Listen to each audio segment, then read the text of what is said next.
एक बार एक इंसान ने जंगल में लोमड़ी को देखा जिसके पैर ही नहीं थे। वो बहुत हैरान हुआ कि ये कैसे शिकार करती होगी, कैसे अपना जीवन बिताती होगी।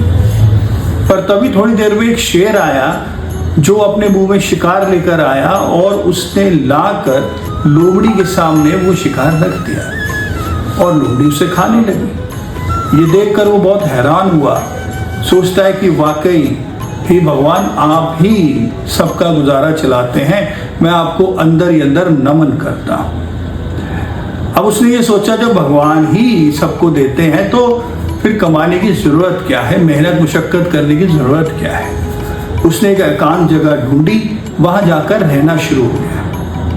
वहां रहा, हफ्ता निकला, 2 हफ्ते निकले। अब खाने को कुछ नहीं था, वो भूख से तिलमिलाने लगा।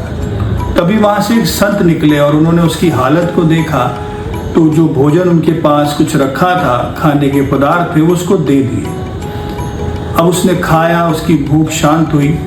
उसने पूछा उन संतों से कि मुझे एक मन में संशय है कि जैसे मैंने वो लोमड़ी को देखा था कि उसको बैठे बिठाए मिला, तो मैंने क्या पाप किए थे, मेरे साथ ऐसा क्यों हुआ कि मुझे इतना समय वेट करना पड़ा, तड़पना पड़ा।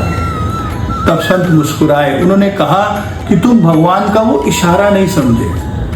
भगवान तुम्हें उस लोमड़ी जैसा नहीं बनाना चाहते हैं, भगवान चाहते हैं कि तुम उस शेर जैसा बनो। तुम किसी पे निर्भर मत रहो, तुम अपने जीवन को ऐसा बनाओ कि 4 लोगों की मदद कर सको।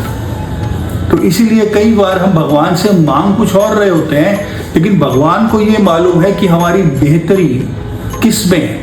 हो सकता है वो हमें देने वालों की जगह देने वाला बनाना चाहता हो।